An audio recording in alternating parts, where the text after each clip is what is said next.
Good morning, everybody, or good afternoon if you're in Europe. Good early morning if you're in California. It's a pleasure to introduce today's plenary speaker, Aurelie Carlier. Good. And we've known Dr. Carlier for several years now. She sent some of her students to this workshop over the years, including before it had to go online, so before the pandemic.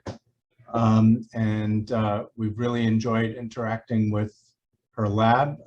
Anne and I worked together on a couple of papers that were published, more didactic papers, educational papers that were really driven by Dr. Carlier. We just gave a little advice on some of the details.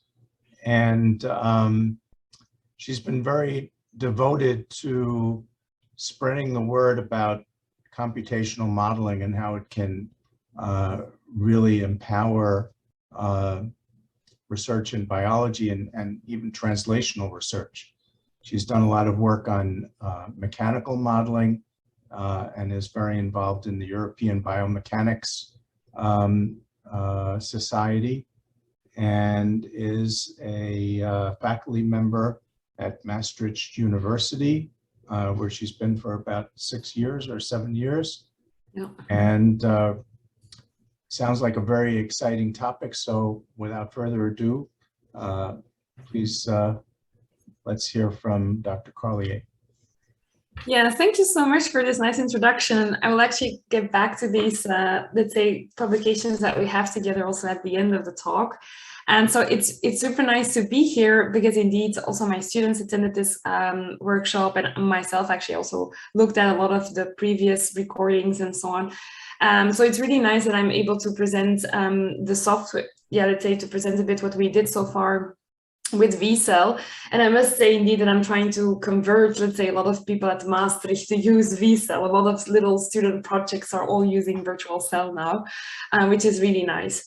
So today I would like to tell you a story about kidney function and how we can use models actually to go from the bench to the bedside. And so first of all, I would like to highlight what is actually the global demand for renal replacement therapy. And so if we really look at a global scale, then there's actually around 10 million people or patients that say that would need renal replacement therapies. But in actual fact, it's only reported that only 3 million actually get these kind of renal replacement therapies. So it means that we're only meeting 30% of this global demand. So there's really a very important demand for either kidney transplants or dialysis to treat, let's say, a lot of patients that have chronic kidney disease. Now, to very briefly summarize what dialysis does for those that do not know it. So if you get kidney failure, then you want to replace partially the function of the kidney in dialysis. And so what happens is that, let's say, blood is removed from the patient and it's run through a dialyzer. And so this is really just passive filtration. So you really run it over membranes that have pores, and you just via, let's say, also a pressure and just a gradient, you push out, let's say, some of the metabolites and toxins that are in your blood. And so you actually then pump back, let's say, the fresh or the cleaned up blood back into the patient. So this is a session, or these are things that then the patient will have to do a couple of times a week in order to, let's say, clean up the blood and to replace, let's say, the lost kidney function. Let me quickly see for the chat. Okay, yeah, I'll get to the questions also at the end, because otherwise it's so this is regarding dialysis. Now, this is not a therapy that, first of all, is available to everybody, but also it actually still has a lot of challenges. And I will show actually the work that we've done using computational models to partially address those challenges. So first of all, one of the questions is how do toxins in the body get transported, and how can we actually use this to improve dialysis, and also whether there's actually a competition in toxin transport physiologically, and how this actually can vary, for example, with sex and pathology, and what we can again learn from that for these kidney patients. Now, I would also like to highlight that all of the work that I will be presenting here was really driven by Jasia King. So she was the one actually attending this virtual cell workshop a couple of years ago. So she's a very talented PhD student. She's actually finishing her PhD now. And then Sangeeta Swapnasrita, she's a postdoc in my lab. So they really are, let's say, the kidney modeling experts. And I'm actually very humbled to show some of their results today. So how do toxins get transported? So to give you a bit of biological background, so what is happening in the dialysis patient, let's say in the kidney patient, is that you have an accumulation of uremic toxins in the blood. And you have that because the kidney does not function that well anymore. And you have different types of uremic toxins. So you have toxins that are, let's say, water soluble. You have what they are called middle molecules, so they're a bit larger in molecular weight. And then you have protein bound uremic toxins. So these are small uremic toxins, but they are bound to proteins in the blood, typically, for example, albumin. And because of that, they become actually quite large. And so this is a problem in dialysis because these water soluble molecules and middle molecules, you can easily remove using dialysis, but these protein-bound toxins, you actually cannot really remove, or only, let's say, the free fraction, because they are bound, and as such, they're too big to cross, let's say, this filtration barrier that you have in your dialysis device. And so these protein-bound toxins get accumulated, and they're assumed to cause a lot of the side effects that are seen actually in dialysis patients. So we really need to think of other ways that we can actually also remove these protein-bound toxins in dialysis patients. Now, the missing link is really, let's say, the proximal tubule, because if you look at how the body does this naturally, so here we have a kidney, and if we zoom in, then you have this nephron structure. So this is really, let's say, the basic structure or the basic unit in a kidney where the blood can get filtered. And then you have a lot of active transport across, let's say, all these, let's say, the tubule cells. And so in the proximal tubule cells, you really have a lot of transporters on the basolateral side as well as the apical side that really are dedicated to transport particular metabolites and particular toxins from the blood into the pro-urine. So in your kidney, this transport does not occur, let's say, due to just simple passive filtration, but there is really active transport. And this is something that we are, of course, missing or not mimicking in current dialysis systems. And so here's a bit of a more detail. So if you really focus on the proximal tubule as one of the nephron segments, then you have really dedicated uptake transporters that are very specific, for example, for anionic toxins or cationic toxins. And then let's say also on the apical side, you have actually quite some efflux transporters that are a bit less specific, but that really pump out these protein-bound uremic toxins into the pro-urine.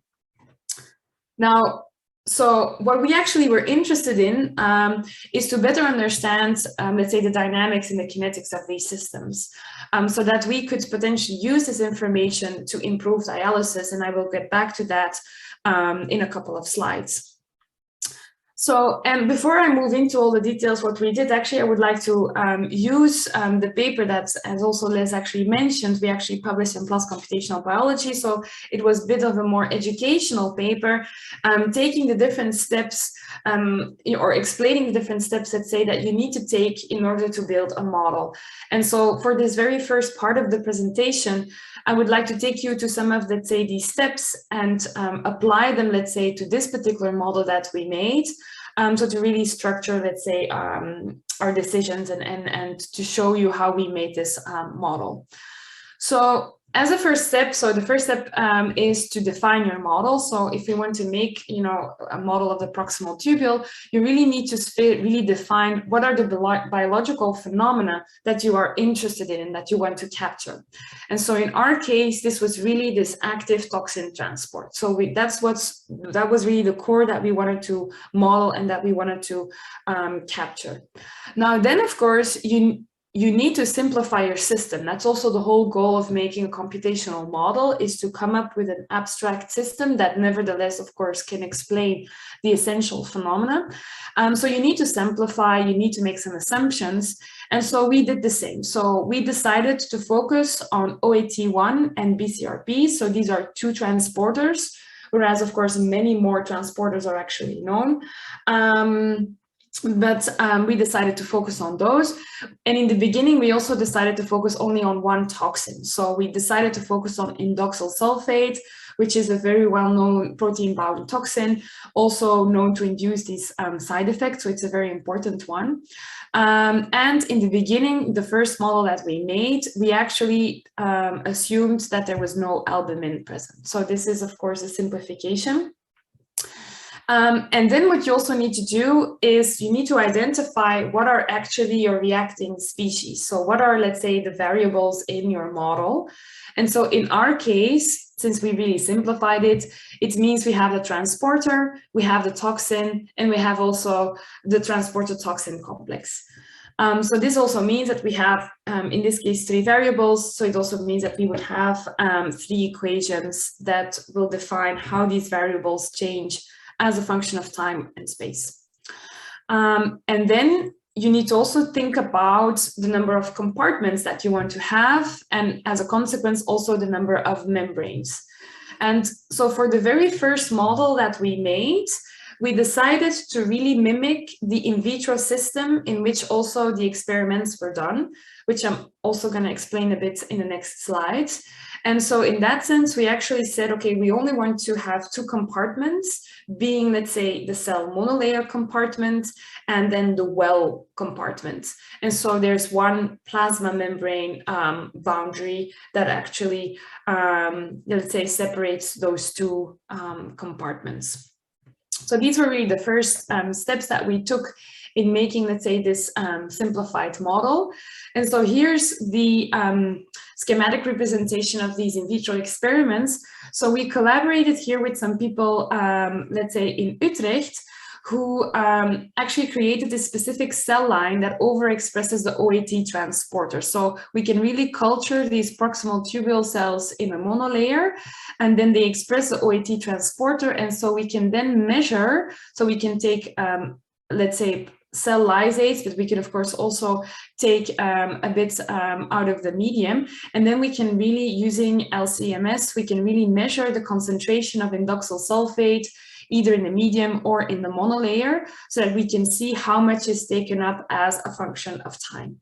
So these in vitro data we got, and then we used actually Copasi to fit some of the unknown parameters that we had in our model. Because, yeah, this is another schematic representation of the model. So we have toxins, let's say, swimming around in your well plate.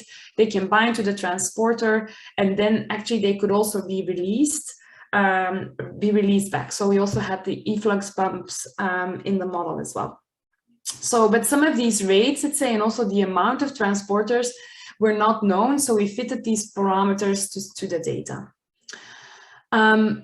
So then the next step is you need to, of course, implement your model. So we need to initialize, let's say, the initial conditions for these variables, and also, add the reaction equations and the conditions to it. So if we did that, then you get actually this model where, so the model, this is already actually a more complicated version, but I'll get back to that in a minute, where the model can bind actually to albumin, as I mentioned. It can form a complex and then bind to the transporter in order to get transported into the dialysate compartment. So I mentioned here also the model of Jasya, so it was published, and you can actually also find it back in VCell. So if you want to know more, feel free to, of course, look at the publication, and also then you have the corresponding VCell file, so you could have a look yourself as to how we did that. Now that we have, of course, a model, then you also want to analyze the model. And what is important, of course, is, you know, does the model make sense? Like, is it a good model? You need to, let's say, validate and, of course, compare with your experimental data. So what you see here on the left is we actually plot the concentration of indoxyl sulfate in your monolayer as a function of time. And then, let's say, the line are the predictions of the simulations, and then you have the points, let's say, are the data points with the standard deviations. And so what you can see is that actually with these parameter settings that we fitted only for one concentration, to be clear, I think we fitted it for 25, and then we predicted for the other concentrations. You can see actually that we can get quite nice predictions, except if you go really to high concentrations, then you can see that there's a bit of a discrepancy between the simulation and the experiments. And I'll also get back to this because we also suspect that at very high toxin concentrations, so really a uremic condition, as this is being called, this is not a physiological condition anymore, we feel that there also the transport mechanisms are being altered. So we cannot really capture this correctly with, let's say, the baseline rates that we fitted with these lower concentrations. So we got these kind of values for, let's say, the uptake rates of the transporters and the amount of transporters, which actually also really matches quite nicely with what has been reported in literature. So we were quite happy with this, let's say, very basic model, but it was a very good first step. And then, of course, you also want to use your model. So you're not making it just for fun. I mean, it is a lot of fun to make the models, but of course, we also want to use it to get more knowledge. And so what we did is that we actually included then also albumin. So in the beginning, we actually fitted the model for the data that did not include albumin. So that was quite an assumption in the model. But then we actually used the model to calculate, okay, what would be the effect of having albumin in the system? So we added albumin, which can form a complex with the toxin, which can then bind to the transporter, and then the toxin can get released into, let's say, the pro-urine compartment. And then you can get these kind of simulation results where you can see how much concentration of indoxyl sulfate is in the cell, how much is in the, let's say, the basolateral side and the apical side. So you can really monitor the removal of your indoxyl sulfate. And then as a next step, of course, we wanted to further analyze the model and really understand its, let's say, the dynamics of it, both in a uremic and a physiological condition. And so, as I mentioned before, so in a normal condition, you have actually less toxins available. In the uremic condition, the amount of toxins really goes up a lot. So here you have 180 micromolars. And so if we just change the initial conditions, let's say, of indoxyl sulfate to be removed, then you can clearly see that it takes much longer. So here it's really, up to 40 hours to remove the indoxyl sulfate from the compartment. And we also did a sensitivity analysis to better understand which one of all of these steps that you have in the toxin removal process influences, let's say, the clearance of your indoxyl sulfate or the removal the most. And then you can clearly see that in the normal conditions, so these are the gray bars, that your transporter density is important and your uptake rate, but that in the uremic condition, actually these uptake and dissociation rates really become much more dominant than the transporter density. So this really shows also that, in the disease condition, some of these parameters really become much more important to influence the clearance. Now, as I told you, this was a very simple model. So this was really our very first step. And there's actually much to improve because there are actually more than 130 toxins. And so the whole picture, of course, is much more complicated. So in the next step, we wanted to add a bit more complexity. and we added actually an additional toxin. So first we modeled only indoxyl sulfate, but then we also were interested in hippuric acid, which is another protein-bound toxin. And what is interesting is that these toxins actually both get transported by the same transporter. So they both bind to OAT1 and they get transported through this, or with this, let's say, transporter. So we were interested in understanding, okay, how does the transport of one actually influence the transport of the other? Because you can imagine they have this common transporter, that there's some competition going on. So we were interested in understanding this a bit better. So we extended the model to also include hippuric acid, which is, yeah, let's say a bit of a mirror. So it could also bind to albumin, to the transporter, and then gets removed into the pro-urine. Now, this is not published yet, so it's in the database, but it's not public yet. It's we're going to submit this soon. But so what we actually did here, and again, we really tried to also stay close to some of the experimental data, is we actually got an hippuric acid only data set, so similar to the one that I've shown you before, so a time series data. Then we already had the one of indoxyl sulfate only. And then we also got a data set where they actually had both HA as well as IS in there. So it was really this combination. And so what we actually did is that Jasja went on to some kind of function fitting spree because he really tried a lot. So we had these uptake experiments. And what we did is that, again, we had our basic model, which I've shown you. And now what we did is we tried to fit some of these unknown parameters using Copasi, but at the same time also changing some of the functions that we use to describe, let's say, the uptake rate of these toxins. And why did we also change some of these functions? Because we saw that in this HA and IS data set that, let's say, the uptake of one of these toxins, let's say, it was not only influenced by the competition, by the fact that you had a common transporter. So there was something else going on. We could see that already in the data set.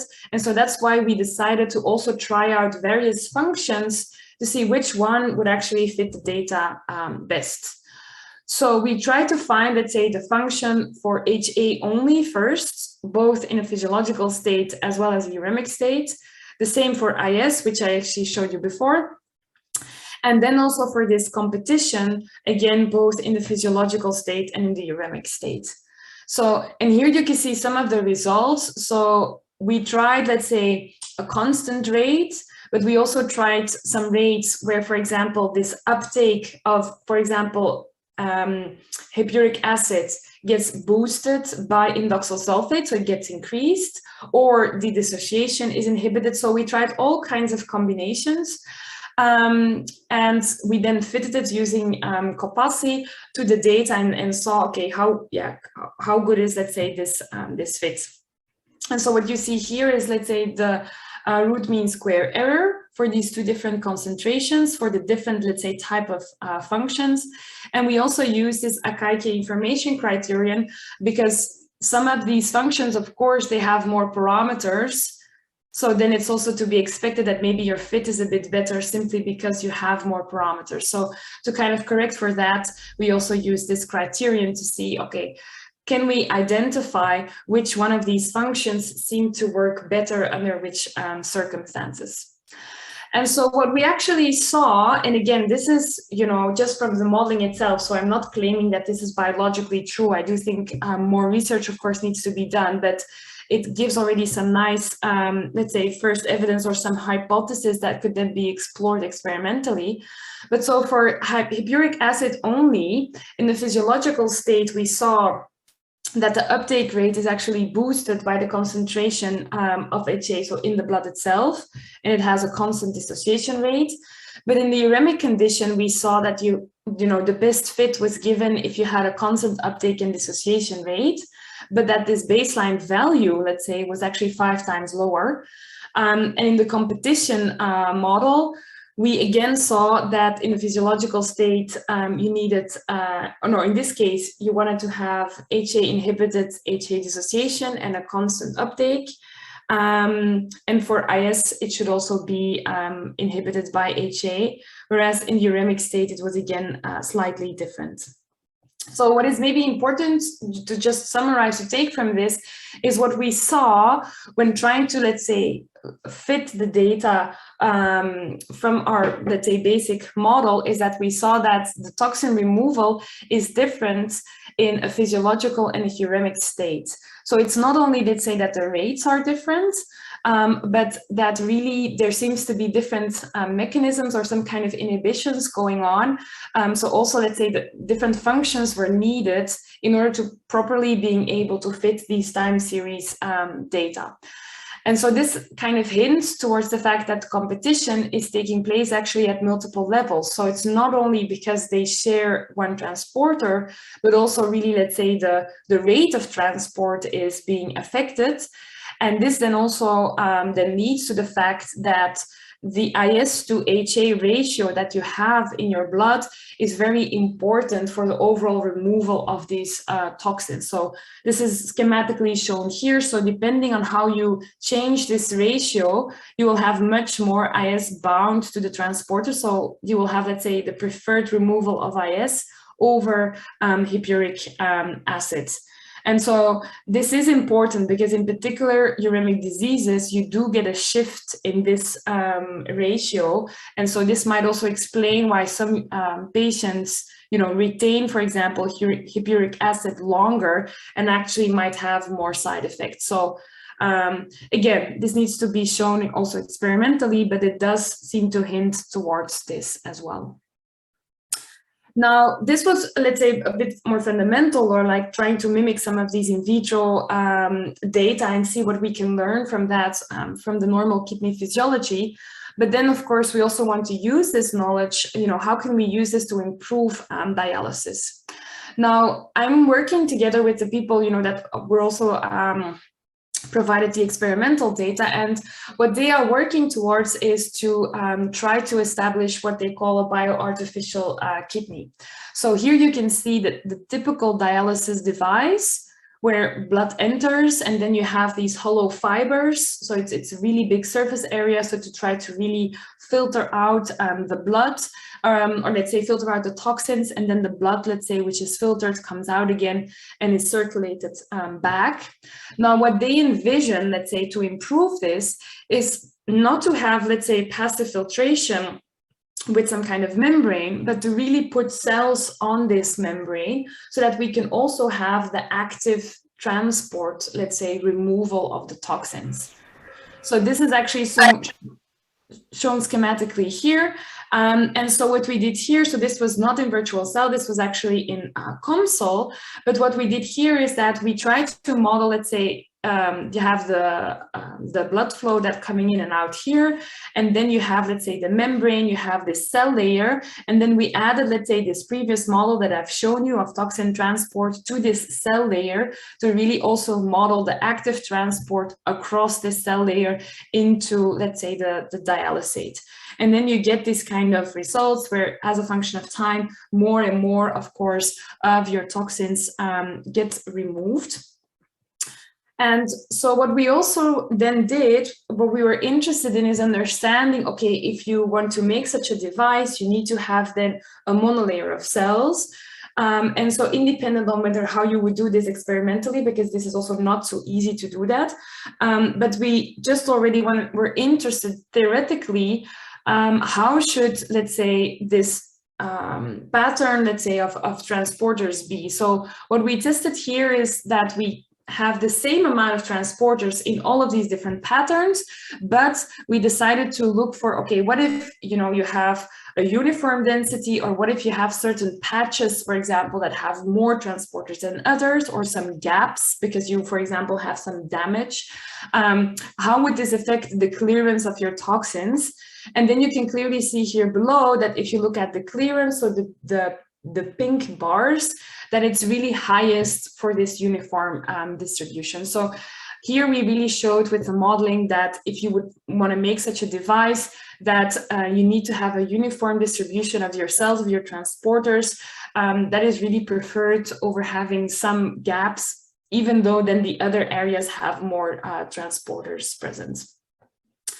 Also, we looked together with some collaborators. We actually also looked at more variations in the design of this. So what if you would have like a wavy membrane?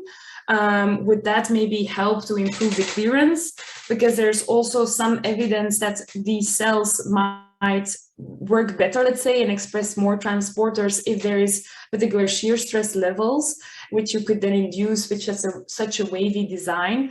So that's also something that we were exploring and try to optimize, again, more from a theoretical perspective, but to kind of see, okay, what would be the design criteria to then maximize the toxin removal in such a dialysis system. And then finally, this is a bit, let's say, a project that we were doing together with Anita Layton. She's at the University of Waterloo. So this was actually done by Sangeeta. And so here we actually looked at the physiological transport in the nephron. And so this is really a model of the entire nephron. So not only the proximal tubule, it really, let's say, contains all of the nephron segments, as you can see here, and many of the different transporters, so much more than that was included in the other models. So this is also a compartmental model, so this does not have any space. It's really looking also at the steady state condition that you would get, or the steady state distribution, let's say.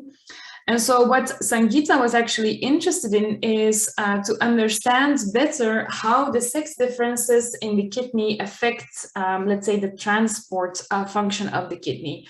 Because it is known that, let's say, anatomically you have differences. Let's say the kidney in women is a bit smaller. It weighs also less than in men. They're a bit less glomeruli than in men.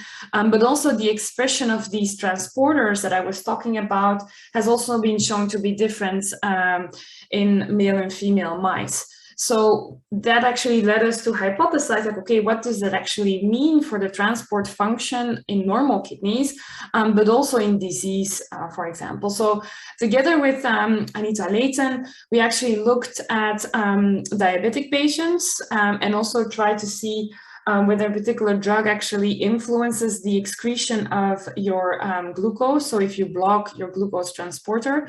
And so here you can see that, yeah, if you have this drug or not, that clearly the predicted glucose excretion is different. So that I think, or that was actually a nice outcome. But what's also interesting is that if you look actually at water excretion, for example, with or without a drug, that there's also a difference between male actually and female patients. And this actually could be explained because of the different expression pattern of transporters in male and females. So then to gradually start wrapping up a bit so that we can also have sufficient time to still take some questions. So I hope that I've convinced you that computational models can be very useful to investigate various aspects of kidney physiology. So I've given you some examples of very detailed but small, let's say, models of toxin transport and competition, how we could use this to optimize a bioartificial kidney, which is still a device that is very much under development. So we looked at cell density and the distribution and also the waviness of the membrane. And I've given you also an example of how sex differences in solute removal can actually be different in physiology and pathology. Now, I also want to highlight the critical need of data. So I think we did, the results that I've shown are all very nice and they also lead to very interesting findings, but I still feel it's very important to take the next step and to still also do some additional in vitro experiments to confirm some of these findings. Oh, that was not the goal, okay. And that is actually also ongoing. So together with our collaborators at the University of Utrecht, we are looking into how we can validate some of these predictions. And we are actually also looking more into these toxin-toxin, but also drug-toxin interactions, because they also exist actually in the kidney, which I think would also be very interesting to maybe even model in spring salads, you know, to look actually at a different scale and better understand how these interactions work really at, let's say, the molecular level, if you want. So I think there's also very room for improvements there. I also want to highlight, let's say, that these models really range from the bed to the bedside, which I think is really nice. We can really use mathematical models to really go all the way from the bench to the bedside. And to kind of make the circle round, to kind of go back to the introduction of Les, what I also want to say to all the participants here of the VCell workshop is that I think it's a really great opportunity, and that I would also advise to, you know, to make most out of it. Not only because, of course, you learn a lot of skills, you know, learning, you know, how to work with virtual cell or with Copasi and so on. You also learn a lot about modeling itself, you know, because it is also a skill, I think, in itself to come up with a good model and to know which kind of assumptions you can make and so on. This is not straightforward, but it also helps you develop a network. You know, you get to meet a lot of people. I think this is also very valuable. And I think, you know, the screenshots that I put in this slide also demonstrate that, you know, Jalsia came to the workshop, she maintained contact, and then, you know, I got in touch again. And then in the end, this really resulted in these educational publications on how to model a system and how to use virtual cell math models. So I think it can really also, yeah, it can be really beneficial in the long term as well. So do make use of it. I think it's a really great initiative, and I think it's really beneficial and important for the mathematical modeling community. Now, and then very final, I would also just like to highlight that there's also some other things that I've been working on, but I've decided to just focus my talk on the kidney work that we're doing in the group. But we also actually have built a cyclic AMP signaling model, which just got accepted yesterday. So that is nice. That will be out soon. And also we have quite some models on bone regeneration and also on cell biomaterial interactions. So really looking at, for example, YAPTAZ nuclear translocation, but also integrin signaling. So I come from a regenerative medicine background, so a lot of the work is within that area, trying to understand cell biomaterial interactions, integrin signaling, and so on. So if you're interested, here are some of, let's say, our recent publications, and feel free, of course, to also get in touch. And so with that, I would like to acknowledge a lot of the people that worked on this. So I notice now that I should have mentioned also lesson N here for, let's say, the educational articles, but this was really, let's say, the kidney work. So Jalsia and Sangeeta were my students, and then also the collaborators, and then of course all the funding agencies that allowed us to do this work. And with that, I would also like to thank you for your attention, and again, thank the VCell team for inviting me, and I'll be happy to take any questions.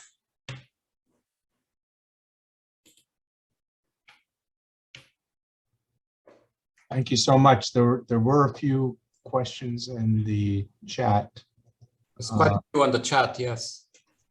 So let's see if I can. Maybe we can ask some of the people to ask them directly. Okay. Miranda, how about Miranda Lynch? How about you ask a question? Great. Can you hear me?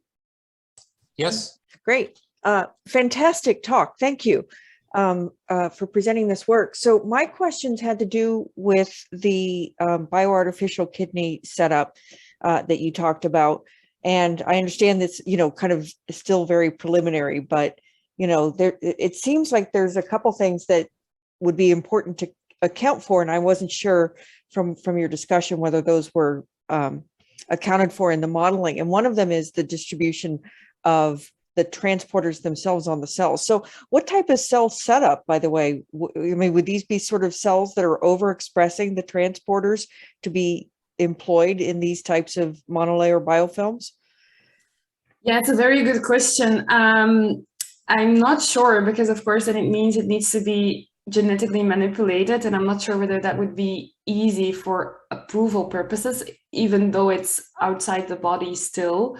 But the problem is for the moment just that, yeah, we use these overexpression, let's say these cell lines, because otherwise they lose expression in culture. So that's, if we can overcome that through, for example, perfusion and the fact that they are maybe in a hollow fiber, because we also know that if they are in this let's say a hollow fiber, that it's better than a flat monolayer, because in reality, of course, they're also in this geometry.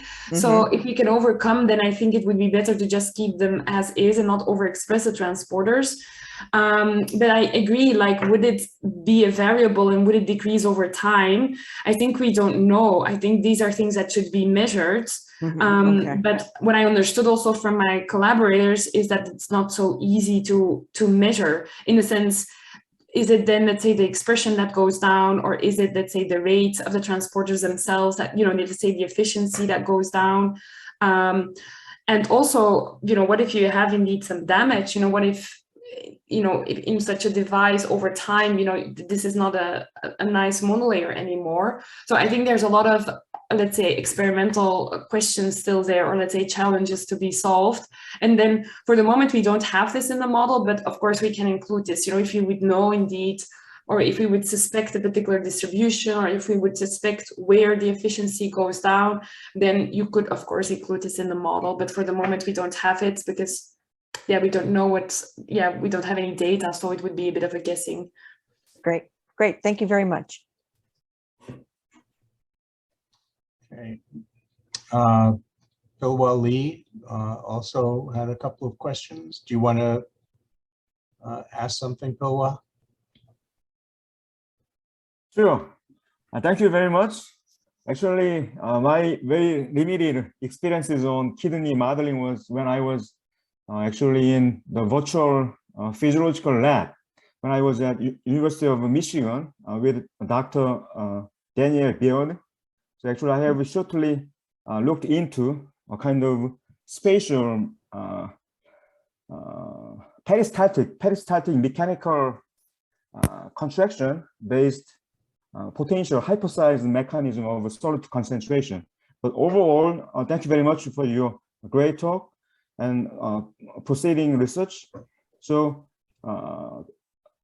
actually, the current existing or prospective modeling in your scope, is that actually somehow illuminating, for example, I don't know whether that is still in the hypothesis or somehow characterized further, for example, counter-concurrent concentration. So on that filtration and observing multiplier kind of mechanism, whether that is somehow can be elucidated in your current models, and also in some overviewing whole body interaction, for example, kidney functioning, how if there is somehow coupled to prostate gland physiology, and also definitely in adrenal gland, there are several hormonal interaction. So in my understanding, there are sex dimorphism kind of gender different, sex different behaviors, different physiology. So any comments should be greatly appreciated. Thank you. Yeah, I mean, I think these are really good questions. So regarding the countercurrent hypothesis, so for the models that I've presented, the first ones only focused on the proximal tubule. So in that sense, they did not include all the segments. So that would not be possible. But I do think that in the models of Professor Anita Layton, where you have these different compartments, I do think you could test this hypothesis, because you could really track the concentration, you know, along all the segments, and so you could test that. So yes, I think that would be possible. And then regarding, let's say, the relation between indeed the kidney and the prostate, or the adrenal gland, and other systems that are also influenced, of course, by differences. For sure, I don't know. I'm not a kidney biologist, let's say, so I'm a bit careful here. But I do, yeah, probably there are difference, or yeah, there's a relation, but I don't know exactly what that would be. But so what we did in the model is really just say, okay, we know that the transporter expression is different, and so we set different baseline values, but we also did not change those. We can, of course, also imagine that this is more dynamic and adapts over time, also in disease. But that is something that we didn't try out yet, but it would be very interesting, of course, to explore. Thank you. Joe Masterson, do you want to ask a question? Yeah, so I had a couple. First, I was interested whether or not, I mean, you showed that the toxins bind to albumin, and then they're transported. And I was just curious whether or not there's any transport of the unbound toxin, either through that transporter. All right, I'll start there. Yeah. Yeah, no, it's a very good question. So that's also the tricky part. So biologically, yes, but at a very low rates, because it's really the binding to the albumin that helps with, let's say, the binding to the transporter. So the albumin gets recycled and then the toxin is removed. So it really helps with that. So in the model, we kind of, because it was very difficult to do these experiments, so we fitted the model with data that did not have albumin. And so that is a bit of a leap, where we then assumed, okay, we can assume the same rate, and then we include albumin in the system. So that I think is indeed very, yeah, that is a, yeah, let's say a downside.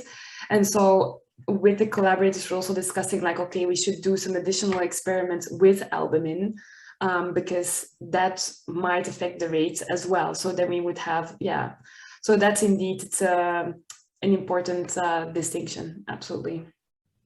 And then my thank you for that answer. And then my second question is, well, at least I always like when models don't perfectly match the data, because it gives you an opportunity to think about the system. But in the case where you showed kind of a non-physiologic or uremic case, I'm wondering if there's any like paracellular transport too, or like what additional mechanisms or things to the model you think might be relevant in that case, besides what you've encoded? Yeah, no, it's true. So I think there's indeed other mechanisms that play, and maybe even mechanisms that we don't know yet, right? So I think indeed some paracellular transport. What is also has been observed is that albumin actually changes conformation in uremic conditions. So also the binding of these toxins to albumin is probably different. And then as a consequence, also the transport. But again, also here we would need to have some quantitative data, of course, to be able to fit or to model that properly. And then, as I said, we only look at 2 toxins. I can imagine that you have many more, and that all of them together influence the rates, you know, the binding and so on. So it's a much more complicated system, and it's probably the combination of all of that that determines in the end the uremic state and how that influences the patient. And as I kind of shortly touched upon it at the end, but what is also really interesting, and again, this is very new, so it's not that, yeah, the experiments are still ongoing, but what they've also shown in my collaborator's lab is that the drugs that actually these patients take, they use the same transporter. So also that might even be quite bad, because the drugs that you're taking for all the side effects of kidney disease might actually block partially your toxin transport. So actually might be contributing to your toxin accumulation. So that's also something that they're doing some experiments, but this is again always very simplified, right? It's a couple of toxins, a couple of drugs that you put in your, in your wells, and then it's not, yeah. So it's I think there's a lot of things to be discovered yet. So hopefully with also more data, we can make more physiological and better representing models. Thank you.